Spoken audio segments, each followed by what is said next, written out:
നിലമ്പൂരിൽ എം സ്വരാജ് സ്ഥാനാർത്ഥിയായി എത്തിയതോടെ മത്സരം കടുക്കുമെന്ന് ഉറപ്പാണ്. സ്വരാജിന് വേണ്ടി വോട്ട് പിടിക്കാൻ ആ സ്ഥാനാർത്ഥി പ്രഖ്യാപനത്തിന് പിന്നാലെ തന്നെ പ്രവർത്തകർ അങ്ങ് സജ്ജമായി കഴിഞ്ഞിരിക്കുകയാണ്. രതീഷ് അനിരുദ്ധൻ നിലമ്പൂരിൽ നിന്ന് നമുക്കൊപ്പം ചേരുന്നുണ്ട്.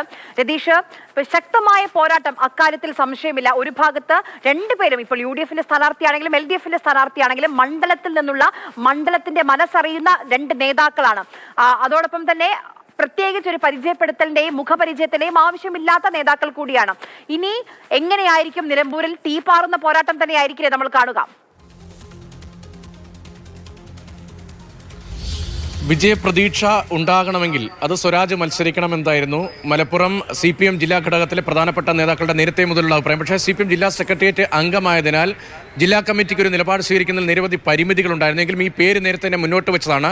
സ്വരാജിന് താല്പര്യമുണ്ടായിരുന്നില്ല. അതിന് പിന്നാലെയാണ് അൻവറുമായി ബന്ധപ്പെട്ട വിഷയങ്ങൾ UDF-ൽ വലിയ ചർച്ചയും വിവാദവുമായി മാറിയത്. അൻവറിന്റെ നിലപാട് UDF-ന് തലവേദനയാകുന്നു എന്ന ഒരു പൊതു ചർച്ചയും അന്തരീക്ഷവും രൂപപ്പെട്ട സാഹചര്യത്തിലാണ് സ്വരാജിനെ മത്സരിപ്പിക്കാം എന്ന പേരിലേക്ക് ഇപ്പോൾ എത്തിയത്.